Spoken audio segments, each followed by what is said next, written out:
Welcome to the Etsy Conversations podcast, featuring inspiring interviews with Etsy shop owners, hosted by Ijama Elazu. Hi, and welcome to another episode of the Etsy Conversations podcast. I'm your host, Ijama, and thank you for joining me for this episode. This week, my guest is Sarah Miller, and she runs the Etsy shop Seaside Harmony Design. She also has her own e-commerce website, and that's at Seaside Harmony Jewelry. And she's had quite a journey in this world of retail and business entrepreneurship. So we're going to talk all about that. Sarah, thank you so much for being my guest, and welcome to the podcast. Thanks, Ijama. I'm glad to be here. I'm glad to have you. So as we jump into the conversation, can you just tell us about yourself and how you first discovered Etsy? Prior to this whole part of my life where I've been on Etsy and doing e-commerce, and then before that I did fairs and live events, I lived kind of a completely different existence, and I was in law enforcement. So was my husband. And so the world of business was very, very far from my mind. I never really was interested in business. I had no desire to go into business. I was very happy with the stability of being in a government job. And so, and then big transitions, we had our children and tried to kind of stick with the careers. And eventually it was too much to keep juggling all these different things. So I stepped away and stayed at home. And at that point, I started to notice these other things out there that I hadn't really paid any attention to in many years. And I've always been really interested in making things. And I made jewelry back in college, just like as a fun little project. I remember making Fimo beads with the clay and stuff. And I really enjoyed that. And then I just kind of packed the stuff away and just forgot about it for many years. And I was at home with my kids, and I was kind of thinking about, whatever happened to those beads I had. I just had this little spark where I wanted to be creative again. And I really had to set that aside because the law enforcement career is really intense. And on the federal side, you have mandatory overtime, and I traveled. And so it was pretty much all consuming. And then once I had my kids, there wasn't time for really anything else. So this was like a little bit of space that I finally had to say, what happened to all that stuff? And prior to my law enforcement career, I'd actually done stained glass as a hobby. And so I was always drawn to color and glass and jewelry. And I said, well, I'm just going to take a look at this since I'm here, at home. And that just was the beginning. And so as far as Etsy is concerned, that was quite a ways down the road. I really just spent several years getting into jewelry making as a hobby. And I took classes at this big warehouse place that used to be here. And I learned about wire wrapping. That was my first kind of major intro into that whole world. And I was just completely captivated. I was obsessed.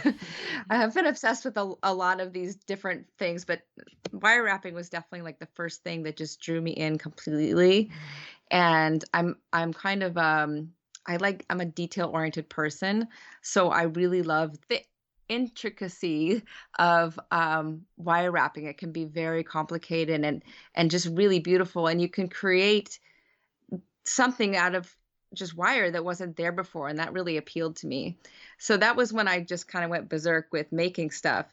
And I would give it to my friends, and, a similar story to a lot of people. Oh, you should sell this. Ha ha ha, And I was like, oh yeah, that's interesting.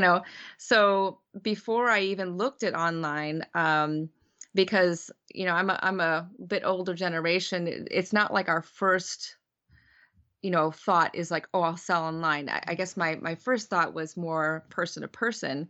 And I had a woman who used to babysit my kids in our neighborhood, and she was involved in a church nearby. And she said, "Oh, you should come sell at our church, bazaar thing or whatever, some kind of fair." I was like, "Oh, okay." And she was so sweet about it. It was very low pressure and it was very cheap. I said, "Okay, I'll give it a shot." And that was like my first time selling anything, and had to figure out the tables, and I'm sure it looked really bad. It was pretty junior varsity, but I got a great response because a lot of my friends came, and I was just doing wire wrapping and beading and stuff. And so I kind of just went on that path for probably at least a few years. Oh, Yeah, so I did, San Diego, the weather's good most of the time. yeah. So there's a ton of fairs all year round. And of course not now for COVID, but so it's really tempting to like, oh, that fair. You sort of get this rush, like, okay, this is going to be great. But it's a lot of work because you need to have a display, obviously. And you're there for just that period of time. And all the pressure's on to make the sales when you're there. And it's really, really exhausting physically and mentally because you have to go usually early in the morning and physically set up, might involve, carrying heavy things, your stuff, any different, distance or whatever, and setting it all up. And I always did it myself because my husband was staying with our kids. He would take care of the kids while I went and did this on the weekends. And so then you get all set up and then you'd be there to sell for, hours and hours and hours. And I started out kind of being shy, I'd say a little bit, but then I realized, it's much better if you talk to people. They actually might respond to you. And not, I'll talk to anybody who's interested, who wants to know. They probably didn't even want to know about the jewelry, but I'm like, "Oh, let me tell you about this." And so like, whoa, I kind of scared some people off probably, but I learned to adjust my approach, and it was fun. And a lot of people were really nice, but it's a lot of energy for me, a lot of physical energy, mental energy to be up, to be kind of on like that. Yeah. And by the end of the day, man, I was just wiped out. And then you have to take everything down, pack it all away, drive it home. It's just, it's kind of a young person's game, I guess. But I see people, is in their 60s and 70s doing it. I'm thinking, oh my gosh, that's so exhausting. But but it was fun. But in that whole process, I got to know, you talk to other vendors, which was really cool. And I realized, like, in this whole world of fairs and things, that the handmade people, were the ones I really was drawn to because obviously I was making handmade things. And we kind of had a similar vibe as far as where we were coming from, and the fact that we handmade was important to us. And it was kind of like a shared mission that you had. And so we would always swap stories and, "Oh, have you looked at this and have you seen that?" And so over time I just kind of started hearing about Etsy, someone's on Etsy and blah blah blah, Etsy, Etsy, Etsy, Etsy. I was like, "Oh geez, okay, well maybe I should check this out." So I think the first my shop, it says it opened, does it say 2013? Yes, I it think. does.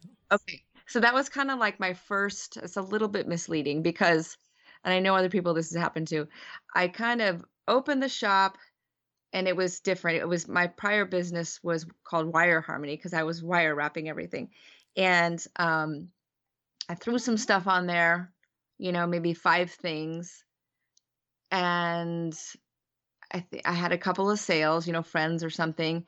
And then I completely like just dropped it. Like I was I was so busy with the fairs, Yeah. and I don't know, who knows what was going on, but it was way too much, and I didn't know enough about it to really do a good job. So it just kind of languished there forever. And I thought, I can't do all this. I can't, I can't take pictures of everything because I would just like make stuff. At that time I was making mostly one of a kind. And so I would just make a bunch of stuff, and then I just sell it, you know. So like the whole middle thing of taking pictures and all that was just like, oh, that's just like Extra headache. totally, yeah. And then like now I've since many years later I've learned the downside of doing one of a kind online. You know, you have to retake all the pictures and everything. Yes. So I just kind of left it there, and I went back to my little my fairs and things. So I really didn't probably come back to Etsy to really redo everything till probably it's been like a year and a half, I think. Oh, okay. So you took a nice long break. Yes. And so It was in a all very that long time, break. were you doing the local fairs? Yes, I was doing the fairs, and I had like a Facebook group or something, but I didn't have any way to sell online directly. It was all kind Right. of like for the connection.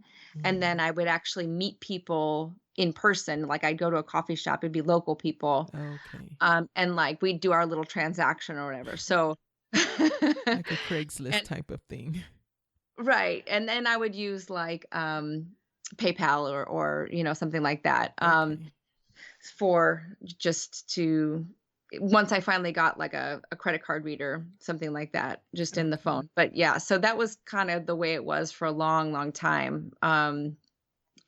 And I guess I would say like there's a lot of people that do fairs and fairs, and some people are really successful. For me, I don't know, this is just my experience, but oftentimes, I would, if it was a good fair, let's say if it was a good experience, I would make maybe 2 to 3 times the entry fee. And I felt like that was a huge win. It was almost like the expectations were so low that if I just made my money back, the entry fee money back, I was kind of happy with that. And Oh, I think just because I was so green, I was just so happy to be there. Uh, it sounds pretty lame, but I mean, I was just enjoying it so much, and just being able to create and sell the stuff. It was so exciting that was like, okay. But that's a lot of work for basically very little return. yeah. And so, but I had to experience that. I was okay with that. I kind of knew. I mean, it wasn't like, I mean, it was pretty clear that's what was going on, but I was okay with that because that was just what I needed to get out of my system. I think some people, they try to tell you, well, don't bother doing this and don't bother doing that because it's a waste of time. And I would say, well, if you're really drawn to do something, then just do it. Mhm. And maybe it won't, you won't make $1 million or anything, but you'll get out of it what you need to get out of it. So apparently that whole fair experience was something I really, was drawn to do, and I Yeah. don't regret it. Um, I learned a lot. It was like if someone needs to make money, like if they're planning on living on that income, that is a very difficult way to do it. Well, Uh, that's good to know. I'm glad you said that because I was going to ask about that if, the rewards from doing it were worth having stayed with that the whole time and if it's even something you would consider going back to now. Um, I I'm kind of a sucker for that stuff, and I feel like the the silver lining of this, it's kind of interesting how this timing has turned out, because I think there was like about 2 years where I said, okay, this next year I'm going online. Mhm. And then it wouldn't happen. Okay, next year I'm going online. And I went to a wonderful conference, and I'm gonna give a little shout out for them because they were instrumental in me kind of learning the basics. And in Ventura, California, I you know know. about craftcation? Yes, yeah, Okay. I was wondering if that was the one. Yes, Craftcation. Yeah. Yeah. So I did their conference I think 3 times. Um, and it was a little bit, not just a little bit, it was a lot overwhelming. I mean, it was Was it? intense Oh, okay. for me because I knew nothing. Mm. So if you know zero about business in general, like even what retail versus wholesale is. I mean, I knew nothing. Mm-hmm. And so there's a bunch of different, there'll be like multiple workshops going on at once, and you get to, you can choose whatever you want to do. And most people would be smart and do like a business one here, and then they do like a fun, they had a lot of crafty things too. Yeah. And they kind of, space it out. But I was like, all right, I'm here. I'm going to learn all the business now. And so all I did was business, business, business. And my brain was like just exploding. Yeah. I felt like I'd been run over by a truck after 4 days, and I was furiously taking notes, and it was just so much. And it was great, but it was like almost like I had enough information that would take me for like 5 years before I could actually complete, all these things. And So sorry, this was information you were getting each year you went. So you would go for, because you said you went for 3 years. mhm. And so you would just add to the knowledge, but you weren't yet really using it. I was very slowly using it. So Okay. I had started, I think during that period, I'd started my Etsy shop back up. I was also just kind of, this is the other thing that is kind of a tough transition I think some people have to go through, is I have a lot, I kind of like to do everything. So in the jewelry realm, there's a lot of different techniques. There's a lot of different kind of types of jewelry. Mm-hmm. And I just wanted to learn it all. So I spent several years just learning, because after the whole wire wrapping thing, I decided, okay, I want to be a metalsmith. And people go to school for this, like, so but in our day and age, you have, and I did go to some in-person school. It was like Oh. classes that were local here that were wonderful, just to kind of, get a taste for it. So I learned the basics of metalsmithing. And then, but I mean, in that world, there's so much. It's Right. just this vast world of things that you can do, and I wanted to do it all. It was just like I couldn't get enough. And then in the midst of all that education, I heard about enameling, which is fusing glass to metal, which I do now. I'm like, ooh, I like that, And so it's like a whole nother field, It's just Yeah. like, it's not just like, oh, you spend 5 minutes learning enameling. Like it's its own art form, So I kind of was a little crazy. So I had just too many things flying in the air, Yeah. and my brand, it wasn't a brand really. It was just kind of like Sarah's crazy, imagination firing a million different directions. So in the classes that I took at the conference, and also some other, podcasts and stuff I listened to, and here, like you guys have talked about, is just, branding. So I didn't know anything about branding. So so that forced me to try to figure out, okay, what am I about? I have to be about something specific. Yeah. And that's when I came into the whole kind of ocean inspired theme. Because obviously I live in San Diego. It's a huge part of my lifestyle. I collect sea glass. That was part of it. I was trying to do sea glass. That got complicated for various reasons. But I maintained like that was a good enough way to, I could use different techniques, but as long as I could kind of pull it together with the ocean theme, then it kind of made more sense as a shop, Yeah. So yeah, so all these things took me forever, Ijama. Like we're just talking like years and years and years. So it's kind of like, wow, I think back, wow, I did learn a lot of stuff, I Yeah. guess. Yeah. But I like that because I think sometimes we simplify the idea of picking your niche. And I can relate to you in that I feel like I'm the type of person who also, until I actually start to do something, everything sounds good to me. And so I go for a lot of things. And then until I actually start to do something, do I really figure out if I like it enough to stick with it, if I like it enough to do it in the long term. And I feel like you, yes, I've had my hands in so many different things before, and sometimes, some of them, they're fun, but they don't engage me long enough, like to stay with it for the long haul. What is Mhm. it for you about enameling that you think is keeping you in this specific niche of jewelry making? That's a cool way to think about it.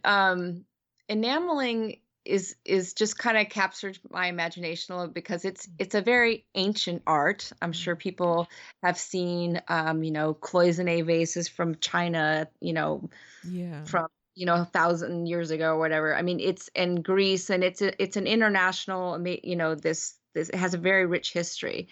Mm. And the first thing that just kind of drew me to enameling was when you're doing metalsmithing, and you're doing you want to add color.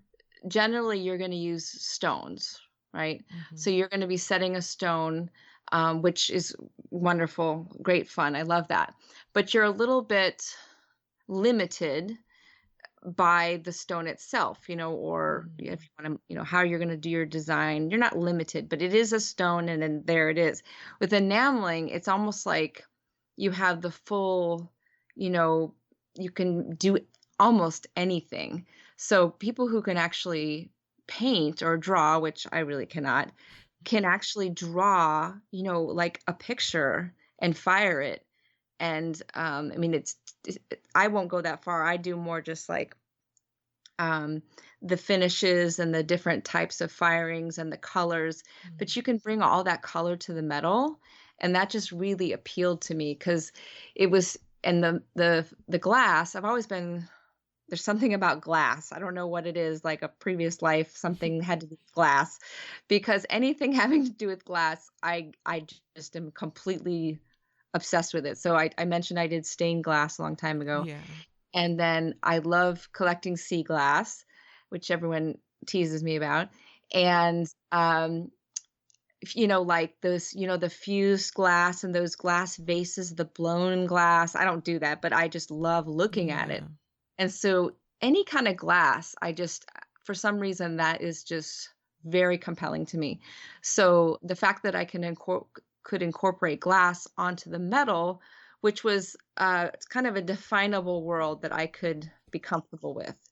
So Okay. yeah, and so and enameling is not super typical, I'd say. I mean, I've looked around on Etsy, and there's definitely enameling out there, but it's not as prevalent Yeah. as other methods, Yeah. like stone setting and stuff. And I just thought, wow, I just didn't want to get lost in Right. this role, Good. like, because a lot of like very similar looking work Mhm. with the stones, and I thought, well, maybe this would make me a little bit different. Yeah. So about that, do you think is well, actually I have two questions. The first one I was going to ask was, what kind of equipment did you have to invest in order to scale what you're doing? And do you think that that's a reason, or might be part of the reason why it's more it's not as common on the Etsy platform? Well, you can do torch fired enameling, which I know some people do on Etsy. So I already had a torch from metalsmithing. And Okay. so metalsmithing is kind of a equipment heavy hobby. Mm. It can be expensive. I very much piecemeal, like collected stuff over years. Mm-hmm. And like every birthday and every Christmas I get like a tool. So I was like, nope, just want tools. That's my husband knows how to make me happy. He's like, get her a tool. Yeah. The Rio Grande is this online platform that you can buy pretty much anything at. So I always, just get me a gift certificate at Rio Grande. Uh, but you can do multiple pieces, but there's certain limitations with that. So it's better. It is better, but it's easier and more flexible if you have a kiln. Okay. So I bought a kiln, but I bought a used kiln from my enameling teacher. Okay. So it was a lot less. I mean, you can spend thousands of dollars on a kiln. I think the one I got was like $400 or $500, Okay. which is like a big investment. But Yeah. relatively, I figured out a way to do it cheaper. As far as, I mean, I think maybe it whittles down people, but I just think enameling is not known as much out Mm, there in the world. mm. Um, and That's too bad because I'd really like to, that's part of it. I want to like keep that alive. We have an enameling guild here in San Diego at the Spanish Village in Balboa Park, Mm. and I just joined, and so they're starting to lift restrictions where we can actually go. And so it's a guild of like 25 artists, and you sell your work there. And I am by far the youngest one, Oh, and that's wow. sad. Oh.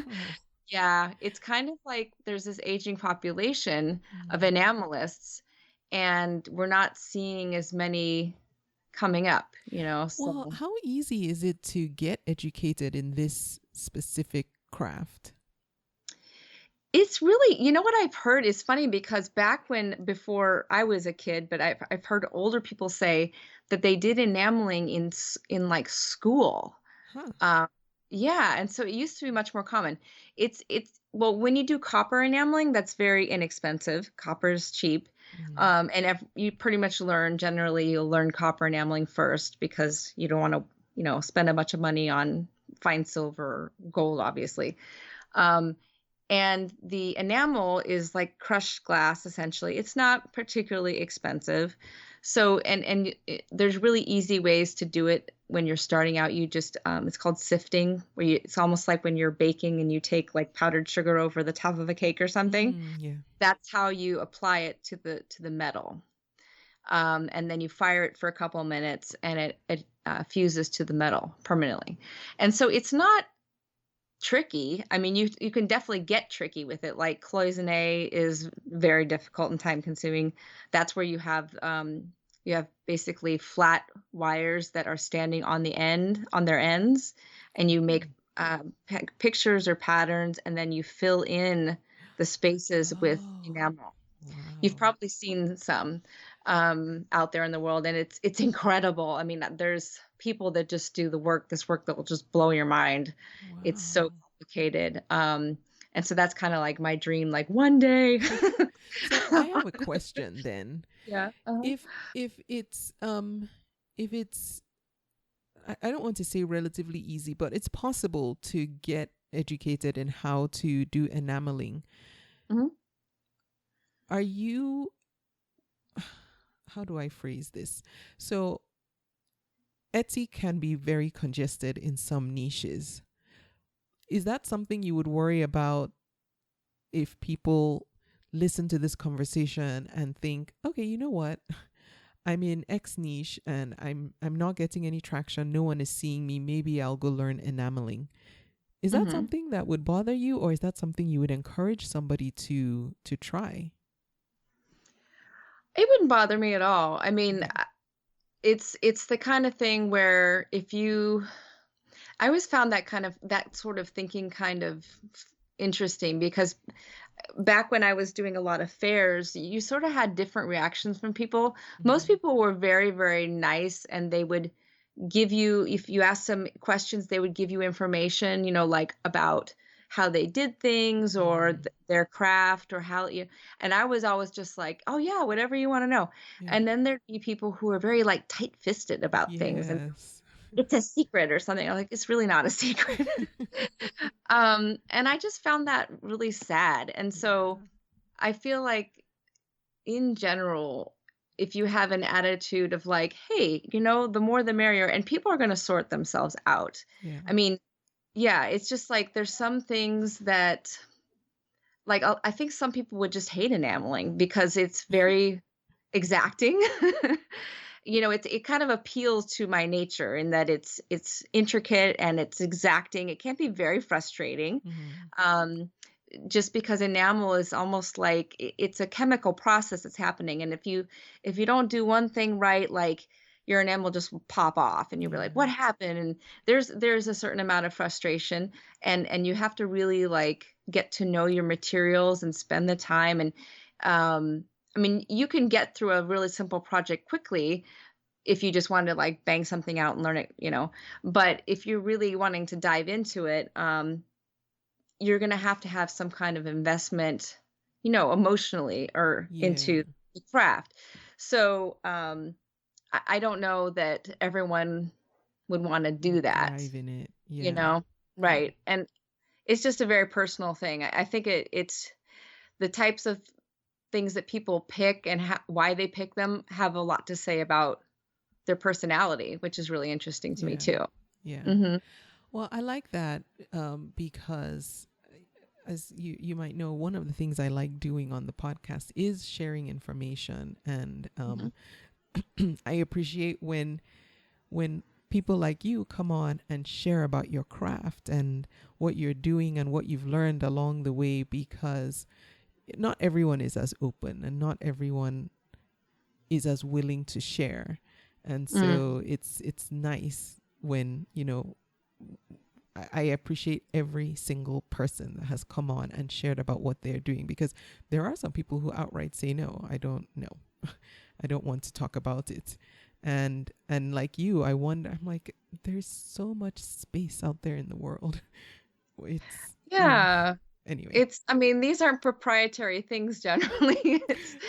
And I like to, well, it's my passion. So Yeah. I like to talk about it. It's like I Yeah. want to share that passion, but also like I've benefited other people just being so open with information. Yeah. Obviously classes pay a little bit of money for, but even like on YouTube, there's this metalsmith. I can't remember his name right now. It's been a while since but he's in Europe somewhere, and he's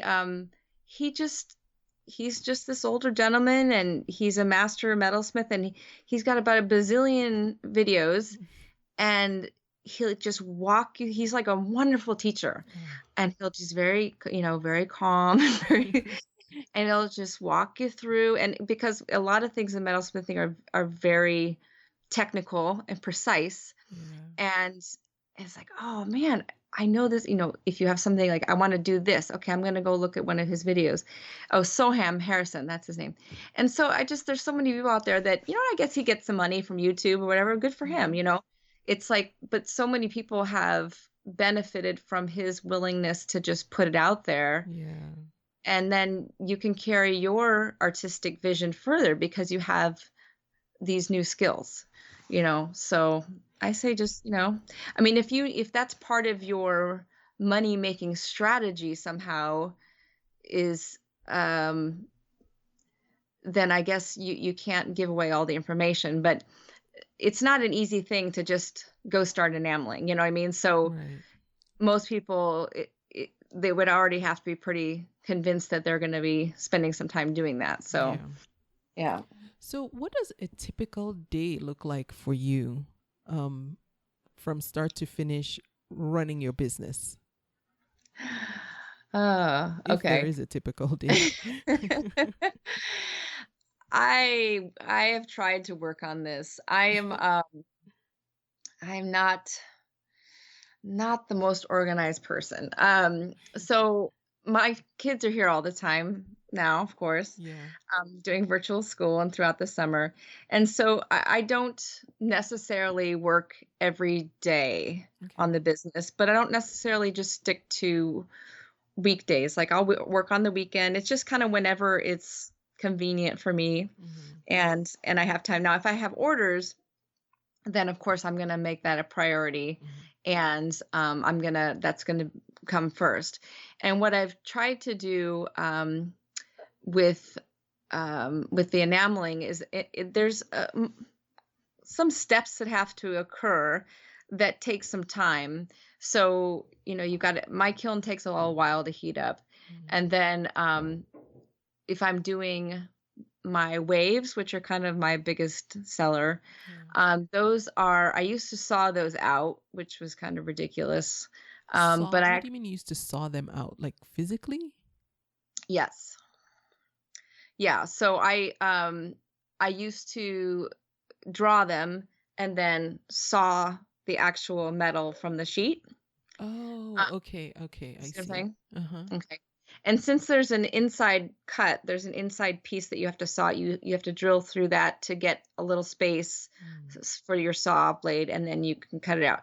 So it just for how much I charge for them, that's just kind of prohibitive. Mm. So and here's a good example of someone sharing information. If I meet another enamelist, I kind of glom onto them because I'm like, "Ooh, another enamelist." It almost feels like a unicorn or something. And so, and I love to share with them. And so, a fellow enamelist from San Diego, who's wonderful, she had all these cool shapes in her work, and I said, "Oh, do you saw those?" "Oh, no, no, no."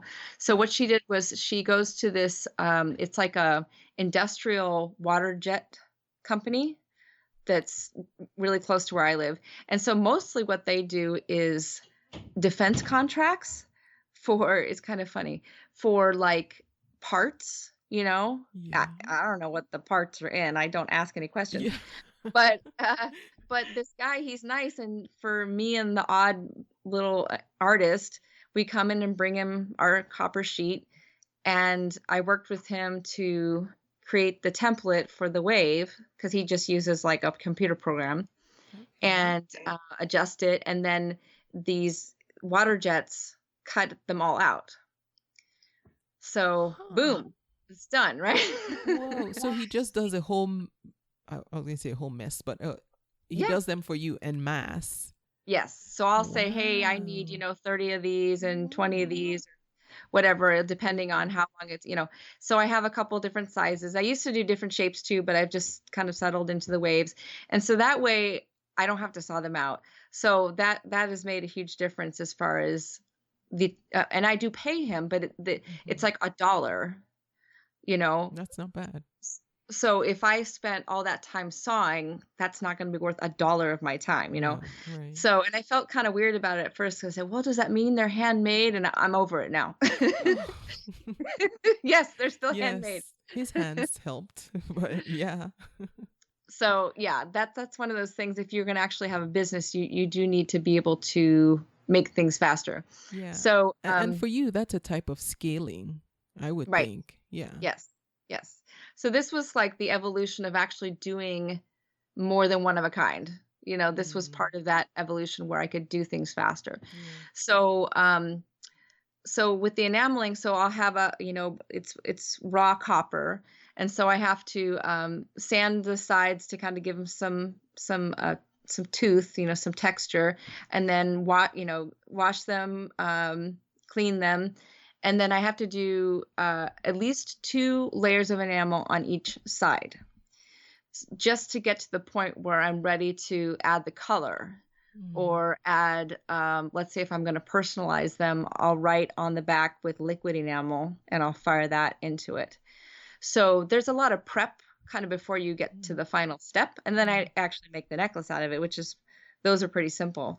So what I've done to try to speed things along is I'll have, and this is just, I've learned this over time, what people tend to buy is I'll do a whole bunch of those up to the point where I'm ready to add the color. I have white underneath a lot of them. And then the backs are light blue. And so they're standard.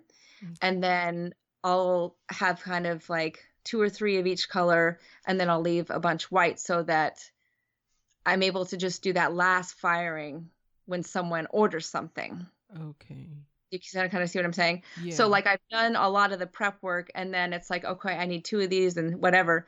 Then I can skip all those previous steps because I like to get things out within a couple of days. I try to do really fast. So does that mean that in your what your inventory primarily consists of are I don't know what the word for it is, but basically the shells of the products, and then when you get the orders you make them, so you're not keeping a lot of already made finished products in stock? Right. I Okay. used to have a lot more finished stuff for the fairs when I was Okay. doing fairs. Okay. So I'd have to, obviously do those to completion and just kind of guess Mm-hmm. as to what is going to be popular. But now you could call them blanks, I guess. So Blanks. I'll Okay. have the copper blanks, and then I'll add the enamel to them when I get an order, Okay. or especially with the waves, since those are what I sell the most of, I wanted to Yeah. have a quick way to personalize them, but then get them out the door in relatively quick. So, Okay. So are you able to do custom orders? O- yes. Okay. All right. Do you find that you get a lot of requests for custom orders, or do most people buy what you already have in your shop? Really not. I got more custom requests when I was doing in-person sales. I think just because people chat with you, Okay. and I would kind of offer if they say, "Oh, I'm not really sure about this." I'd say, "Oh, what would you rather?" I'd kind of engage them in a conversation about that. Yeah. But online, I occasionally I'll get someone say, "Can you do this way?" Mm, And if I can accommodate them, I will. But it seems like online there's just so much out there. yeah. If they'll just find what they want, you know what I Yeah. mean? Yeah. Generally. So, How do you decide what to charge? that's another fun one. That's another fun journey. Um, oh, it's rough. Yeah. I think it's really hard to charge what it's worth. Um, Mm, I have a lot of pieces. Okay, let's put it this way. Um, I'll kind of in the journey of how this has gone. okay. So back when I started, I really liked making complicated things, Mm-hmm. right? Like the more complicated, the better. Because it was like I wanted to just put all my skills into one little package, and it's just like fun, right? Yeah. Um, and so you're talking hours and hours, and no one's going to pay for that. I mean, not unless you're, a famous artist or something. So, or you're selling in a very high-end gallery or something. Yeah. And usually I'm not using the most expensive materials I use are fine silver, sterling silver, but even that is, I mean, it's still quite accessible. Mm, So, the materials themselves aren't worth a lot of money. It's more the creation of what you're producing, right? So that's yeah. where I got my joy, was from not testing myself, but just more, just having fun with it and just trying to be super creative. And so that I just was content to not charge enough because, hey, I'm having fun. Um, Mm, this is just kind of what I have to do. But you burn out on that after a while. yeah. If you're really wanting a viable business, you realize, well, this is kind of ridiculous. Um, and the sweet spot, which I didn't want to do this for a long time. I was kind of like had a little chip on my shoulder or something. I was like, I don't want to do this. Is to figure out what you can produce relatively quickly in groups, like more than one at a time. And then maybe you can add just a couple little details, to distinguish it. And if you can make it under $50, certainly, more specifically $30 to $40, that's kind of the sweet spot because people like to buy things in that price range. Yeah. Uh, at least people I know. Now, of course, there's like the whole world of very wealthy people that will spend a lot more money. But, then they're wanting really nice gems, or, they're Yeah. going to want stuff that's intrinsically worth more money. But so I had to kind of play things down quite a bit, Mm, which I was resistant. That's the word I was looking for. I was very resistant to mm, that because I felt like, well, that's kind of boring. Like mm. who's going to want to buy something that's just kind of, but hey, to each their own. And so I actually do have plenty of things in my shop that are more complicated I was going than to the ask. waves. Yeah. Yeah, and they have a much smaller profit margin, I'm sure. But it's kind of Oh, funny that the waves are the ones at this point anyway that tend to sell, and those are the easiest and fastest things to make. So so those are your staples. Why yeah. do you not feel comfortable charging what you think you really should for the more complicated pieces? I've gotten more comfortable Okay. over the years. Like I used to have, I remember like if mentally I would have like almost like a cap in my mind, like I can't possibly charge more than $50 for anything. Mhm. That was Mhm. just like I couldn't conceive of that. And then slowly, I've been able to raise that over time. And I'd say like, I mean, of course, I've done the pricing formulas and time myself. I'm slow. I just kind of like to work slow. Mhm. So I feel like I shouldn't make the customer pay for the fact that I'm kind of slow. Okay. You know what I mean? Like I'm Yeah. not going through this like super speedy. So, because I don't like to work like that. Um, but I've done kind of the breakdown, and it's amazing how quickly you get to sort of a price that seems prohibitive, you know, once Yeah. you start to add and add. So, Yeah. I- I think like for example, like I just listed some earrings that were like $75.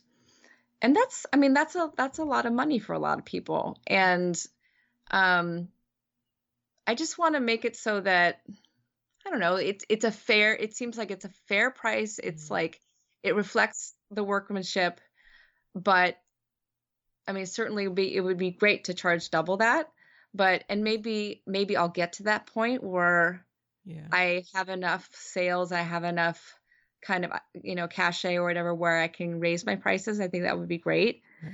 But I think everybody has to go through that little journey where they're like where they're comfortable, Yeah. where they're not undercharging, but to get like a good retail return, you really need to like charge a lot more than you think.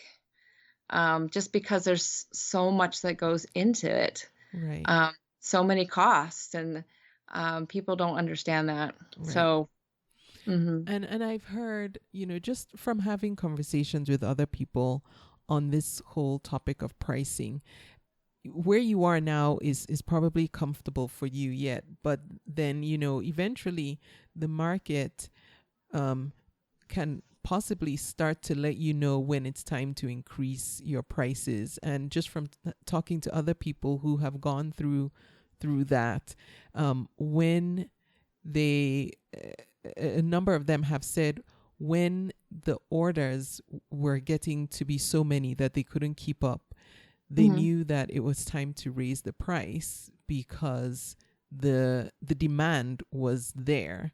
And so by raising the price, it will either stabilize the demand, or if demand keeps up, then maybe you're still priced too low.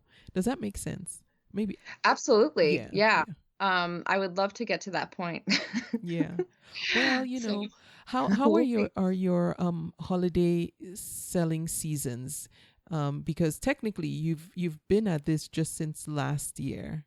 Mhm. So this year will be your next your next holiday selling season. Right. Yeah. How was the last one? I was still kind of straddling fairs and online. I'm trying Mm-hmm. to remember if my Shopify site was really going at that point. I don't think I was totally ready. Mm. So I was kind of bouncing between things. I think that what seems to be helping is if I'm focusing just on the online, then I can really get past. There's sort of these pain points that you have to get past where you finally get to the point where, especially if you have a website, that it looks the way you want it to look, Yeah. um, and with the pictures and everything. And I'm super lucky. I have a great friend who has done the outdoor photography for me of the models, Yeah. and a lot of people don't really even have that opportunity. And so that elevates it a lot. That makes it look awesome. And then just putting it all together, doing all the copy, putting all the listings, getting it to where you want it. That's kind of like the first step almost, and it's so much work right there. And then you can start to think about, okay, how am I going to increase my sales? So of course I do social media and the kind of the basics. This was like a new thing for me. And I think it was from your podcast that I was like, oh, I'm going to do this, was the Etsy ads. Oh yeah. Yeah. So like I said, I'm very reluctant to spend money on marketing. Yeah. That's just like a comfort thing that everyone has to decide, okay, am I going to do, because I've always been very bootstrappy, and I've always just been like not spending any money, and just being, which will limit you quite a bit. I understand. But I'm not like a great business person, I don't like feeling risk. Yeah. I don't like putting out money. So, yeah. So how was the experience with the Etsy ads, or how has it been? It's been about like a month, and Okay. it's been good. I mean, in the sense that I have made more from the ads than I've spent, but I'm not Okay. sure if it's good enough. I remember hearing like you really should give it a while. But I think that over the holidays, for example, like this is a new thing. So this will be now in place for the holidays. So I'll get to see, okay, how is this really going to work? So for so long, I've been focused on just making the stuff and not so much on selling the stuff. So this is the new evolution of actually focusing on what, because in the past I would just stand there and sell the stuff. That was kind of like what I did. I didn't have to do anything else because the people would come and they would buy or they wouldn't buy. Yeah. But in the online world, there's just you have to so do many more things. Yeah. Yes, you have to do more, and there's so many things you can do, and there's so many ways you can do it. So it's really like, it takes a lot of energy and education to decide, okay, I'm going to, invest in this strategy, or I'm going to, because it all takes time. Yeah. It all takes time. Is social media a part of your mix for promotion right now? Yes. I do Instagram and Facebook. Okay. I have Pinterest. I'm trying to learn more about Pinterest. I find it a bit frustrating sometimes. Just it's not like intuitive to me. You and me both. I've said that so many times. I don't get Pinterest. Yeah. I Yeah. So now, when you say you do Pinterest, do you mean that, how after you do the listing, you get the option to tweet and pin what you've just listed in your Etsy shop? Is that the extent of what you do? Or do you actually go onto the platform and try and curate your boards and things like that, and create loops and whatnot?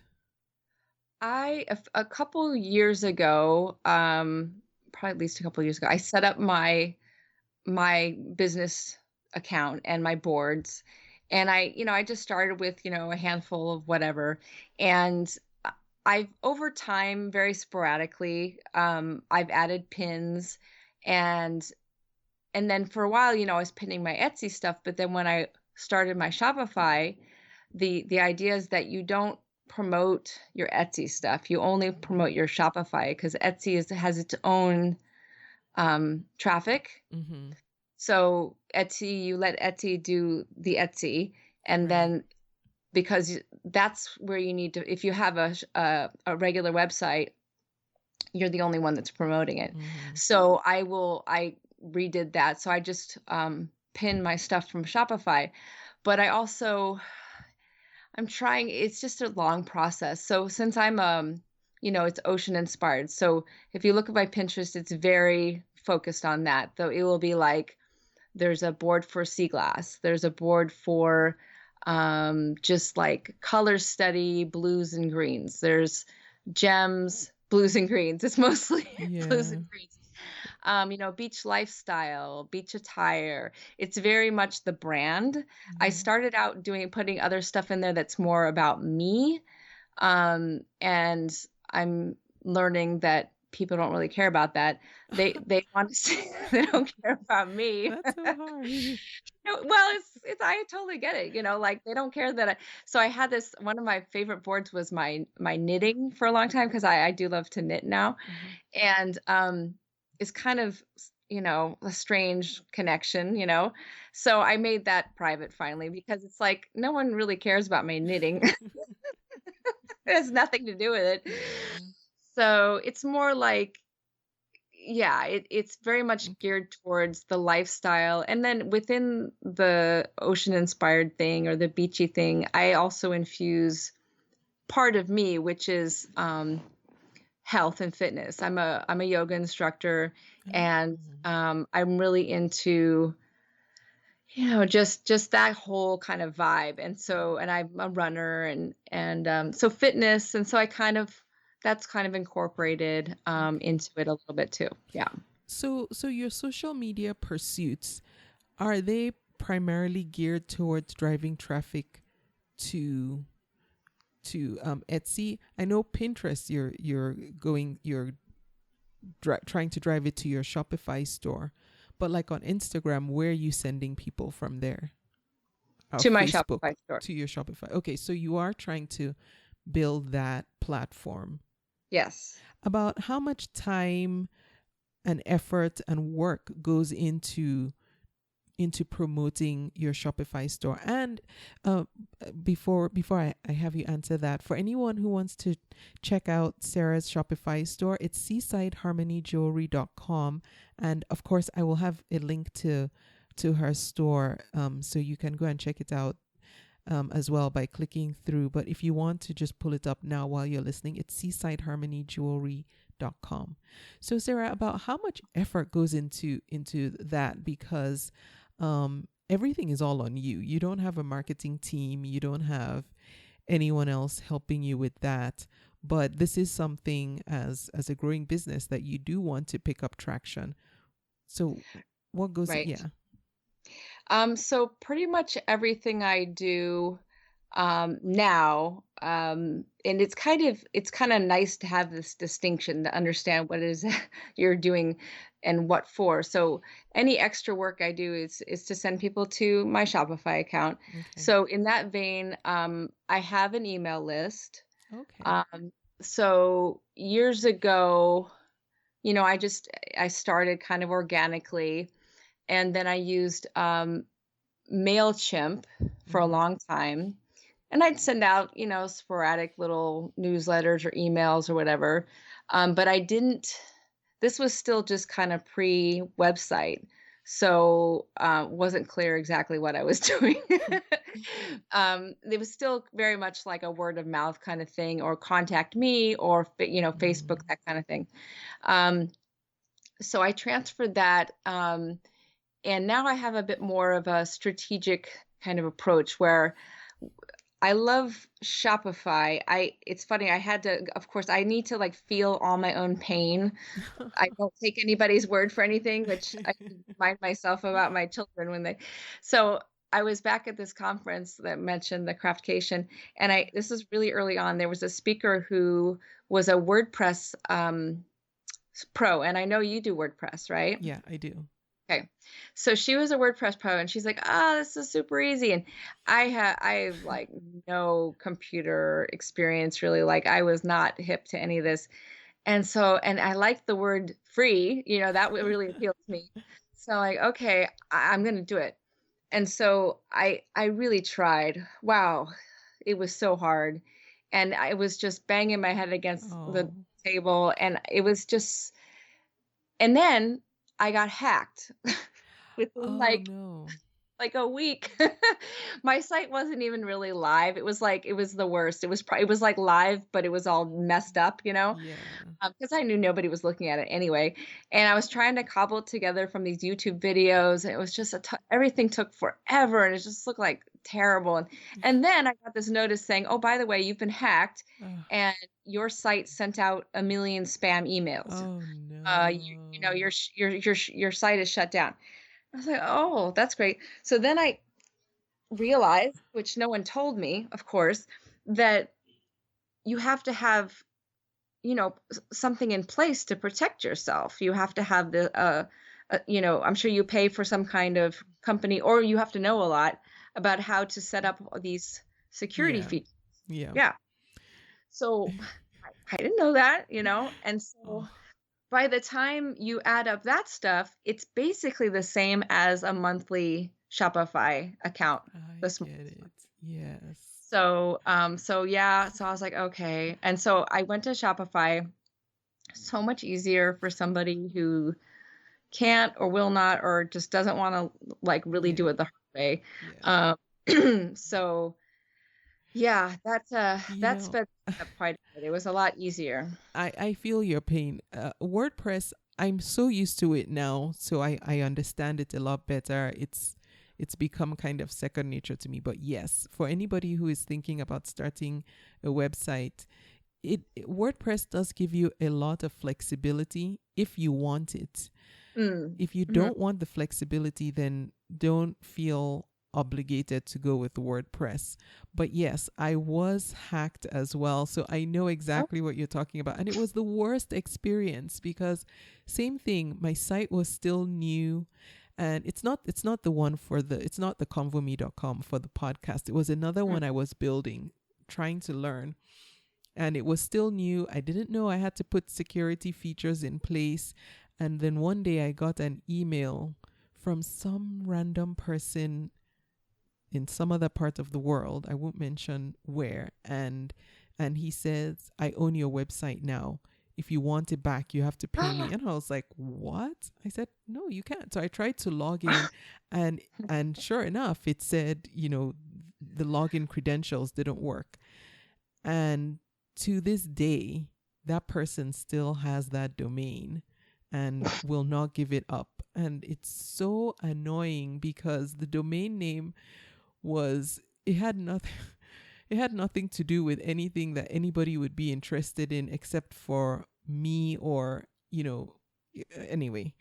So I'm so annoyed because the host that had the site couldn't do anything about it. I mean, where the site was hosted, and they Mhm. were like, "Well, yeah, you should have." I'm like, "Ugh, what?"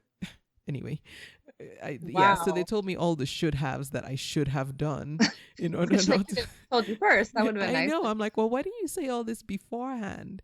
So yes, it feels so horrible because you feel like this. It's very violating too Oh when yeah. someone takes over your site and you have no power to do anything about it. Yeah, I kind of did like some troubleshooting and figured out, what, and I'm like, okay. And then I just was like, yeah, I'm done with this. And so I just left it. But I was getting off track there. The reason why I was mentioning Shopify and how great it is that so I just have a free theme, but Okay. it's so useful for you. So I have a blog, right? And Mm-hmm. you don't have to do the blog, but I like writing, and I Yeah. think of things like, oh, I'd love to write about this or that or the other. So that I don't know how much it's helping. I have no idea, but I'm trying to once or twice a month do some kind of blog post that is somewhat educational or that people might enjoy reading. That's a hard thing to figure out. But then what I do is I write the blog post, and then I write an email to my email list, and I, do some basics, and then I say, come read about this in my Mm. blog. And so then that will redirect them to my website. Are you able Um, to track how many people do come from the links that you send in your email? it probably does. Mm-hmm. Have I looked? No. Okay. All right. So, but it's in there. I'm Yeah. confident. It that the probably infrastructure does. exists. I'm pretty sure it does. Yeah. Then for your blog posts, do you do any kind of SEO research when you're coming up with ideas to write about, or do you just write about what you're inspired to write about? I basically just write about things that I feel are somewhat brand relevant. Mm. And that, like, I did, I don't know if you look, but like I went on a sea glass kind of Yeah, I out saw it. with my daughter.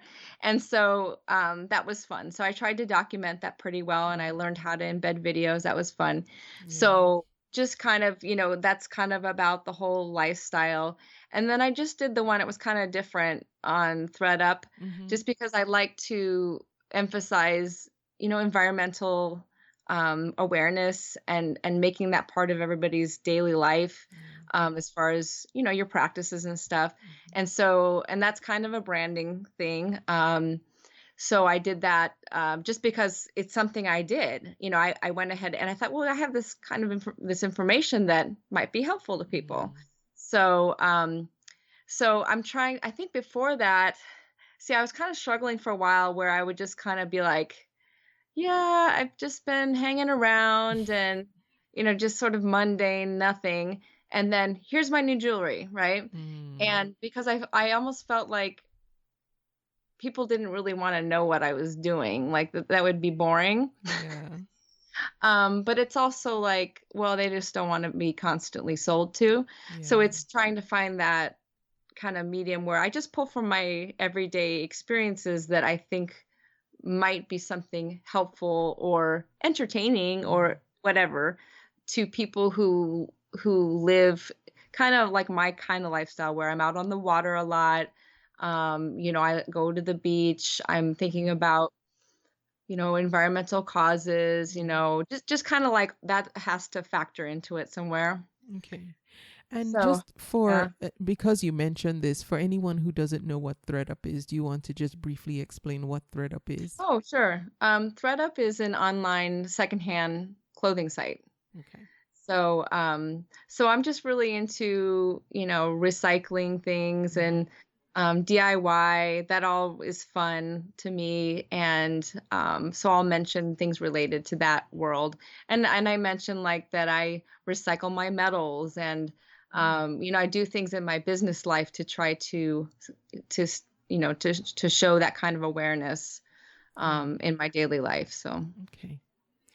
Is there a lesson in your time selling on Etsy that you feel you learned the hard way and you can save someone from doing that? I know you like to learn lessons the hard way, but for someone else who doesn't. Who doesn't?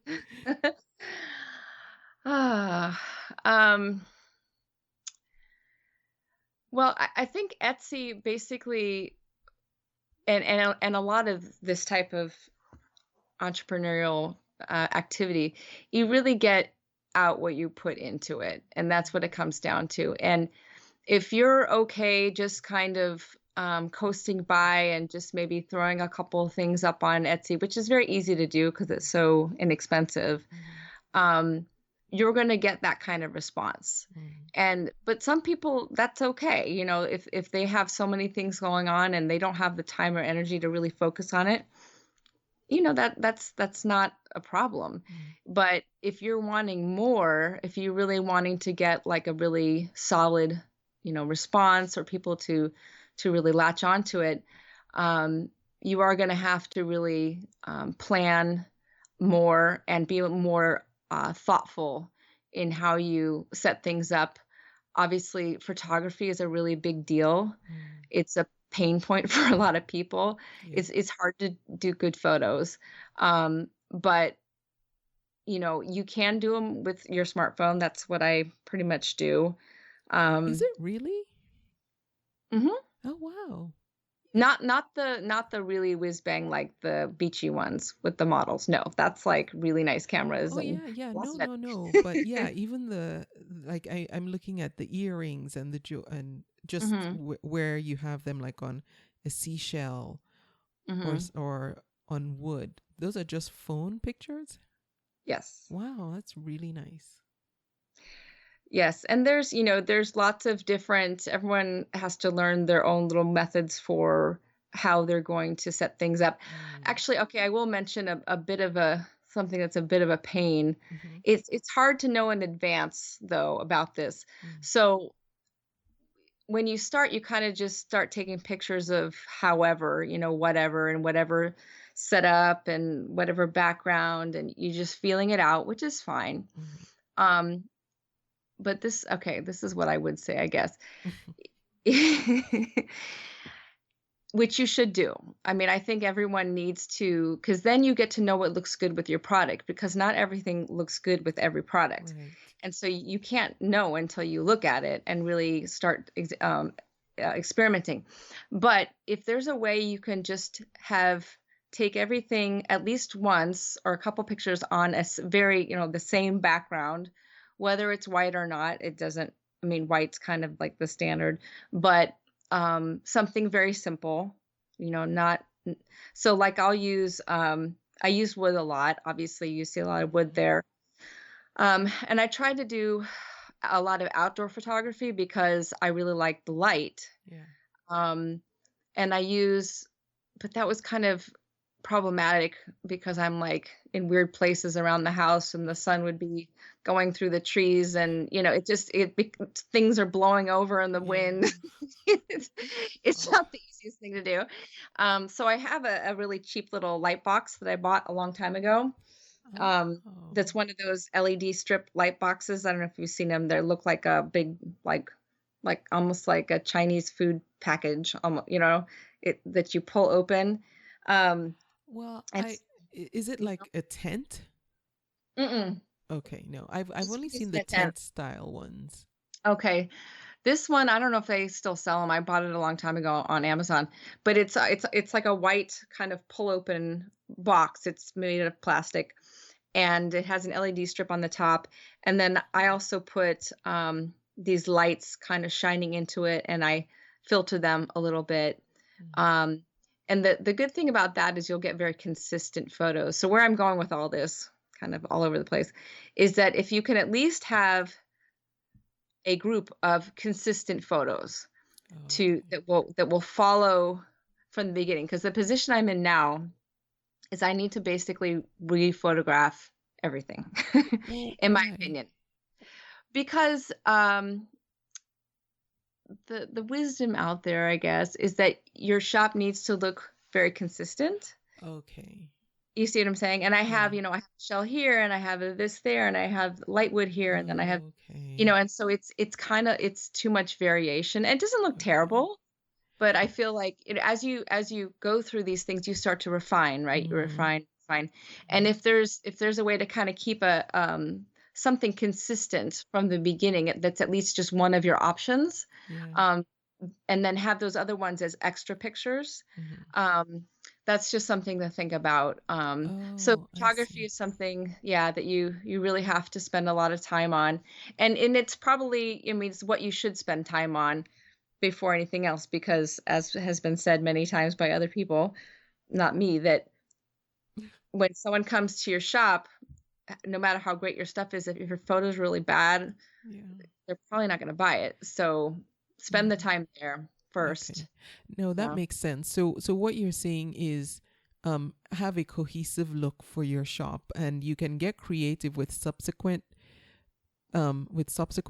pictures of your items, but for your first image, for people landing on your shop, have a consistent background so that it looks cohesive.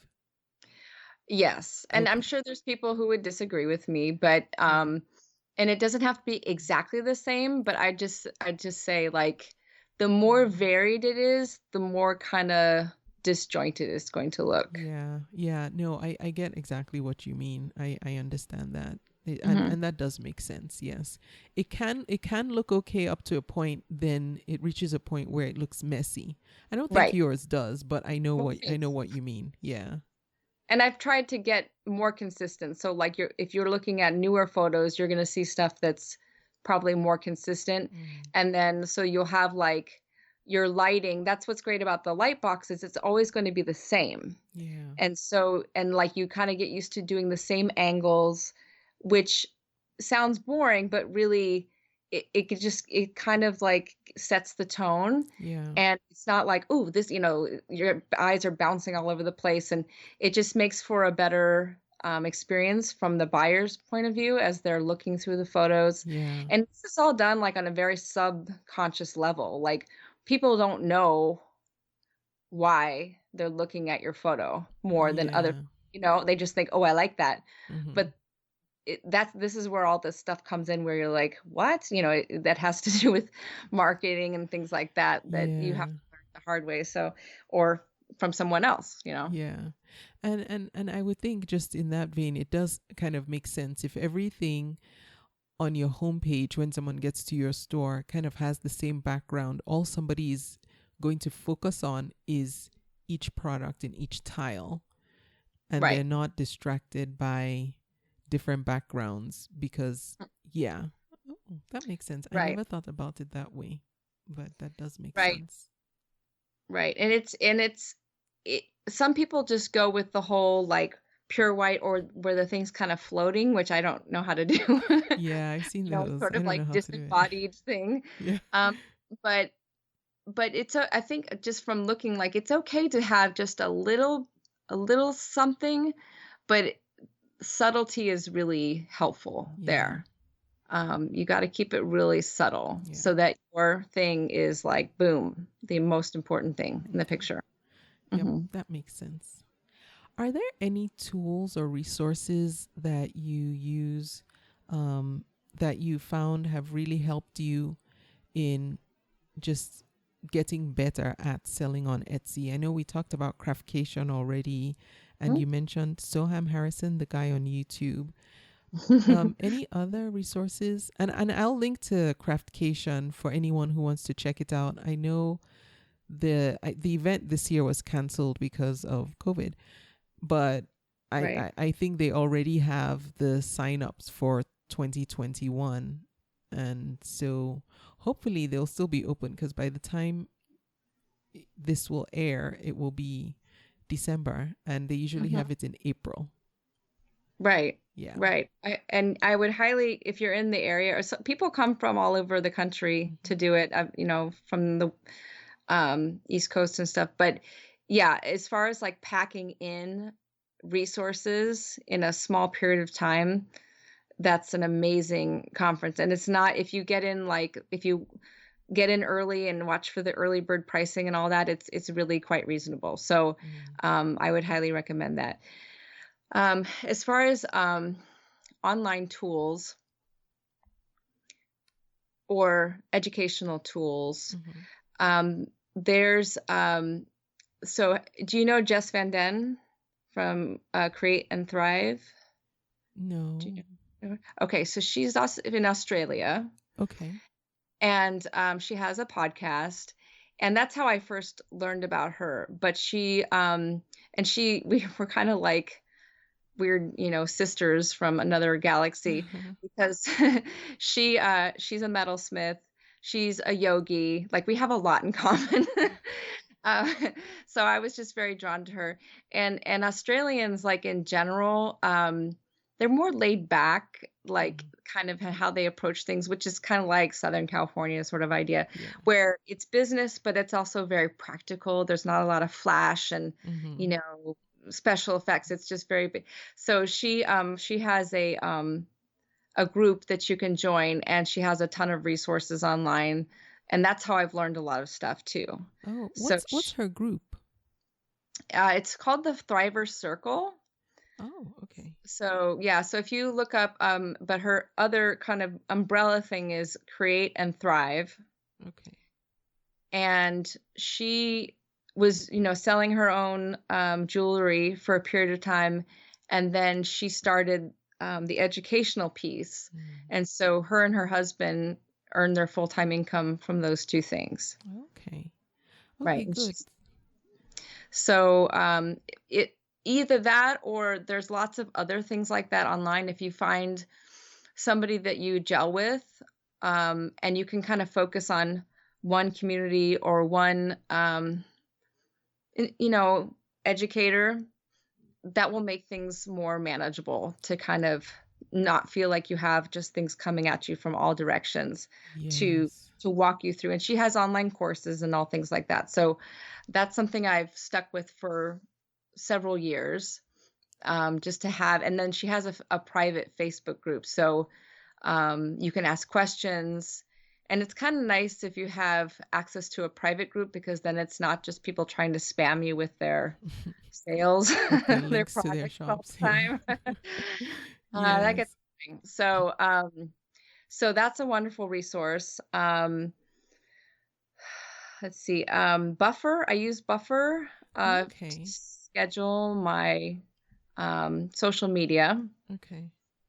That's free.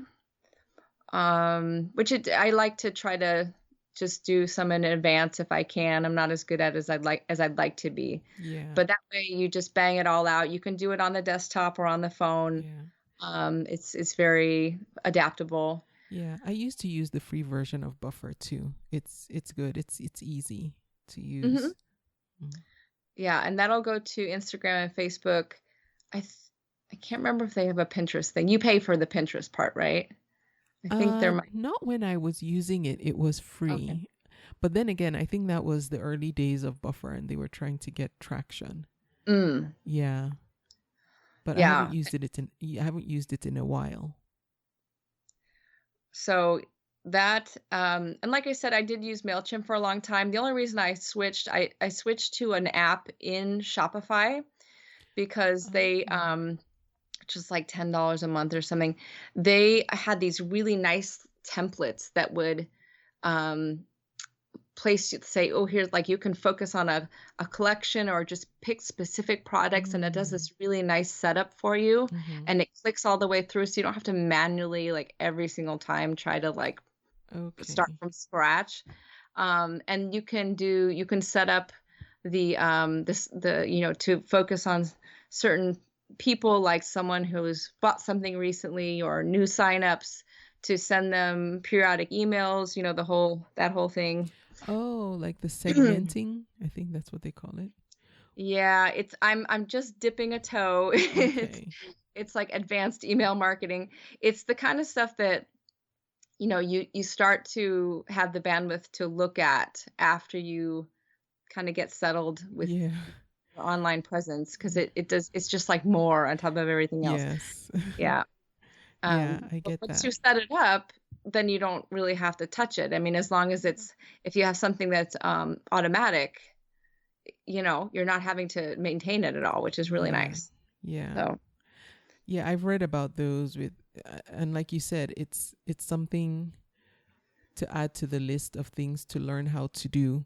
hmm But working with email systems, because nowadays they're so powerful, and if you set them up just the right way and to do just the right things at the right times, they can be powerful marketing tools for you that um, don't take up a lot of time and energy to do, that will take away you having to do a lot of those things manually. But there is, right. you do need to put that time and effort up front to get the systems in place. And I just have not. Yeah, I have not. Right. Yeah. It's just if it becomes important enough and you feel like, okay, I'm ready to take the next step. Um, that's what's like I really enjoy about business that I didn't really think I would, is there's always something more, but as Mm. long as you don't see that as like, "Ah, I'm being crushed or I'm not doing enough," just like when I have the inclination and the time, there's always a new little piece you can incorporate. Yeah, And that's kind of fun, because then you feel like, wow, I've finally taken this step, yeah, you know, where I've been thinking. Usually I think about something like for quite a while, and it'll be bouncing around in my head, and I'm like, okay, I'm ready to do that thing now. And you feel like you're making progress, which is helpful, you know. yeah. Yes. So the other one I was going to mention, which a lot of people probably know about, is Canva. Do you use Canva? Yeah, It's I do. Yes. free, of course. Mhm. And you can pay obviously to get more features, but Canva is an amazing system for somebody like me who, I mean, I don't know the first thing about, designing, that kind of stuff. And it takes some time, but it's really amazing what you can do. I mean, it's like actually looks really cool, when Yeah. you are able to put some stuff together. And anything that I want to look fancier, like you can make your Pinterest pins in there, which I've yet to do. That's like one of those things bouncing around. Making your own pins, which I haven't done. But one thing I do is that I started a while back was when I send anyone a package, an order, let's say from Etsy, I include like a postcard. And the one I have now has like a little bio and like some pictures of my family and like just kind of like this is who I am. Oh, that's And then nice. yeah, just kind of like a little intro. And then on the other side, it's a coupon code. And the idea is to get them to come to my website. Okay. So even though they bought on Etsy, it's like, hey, come to my website and you can get this, 15% off.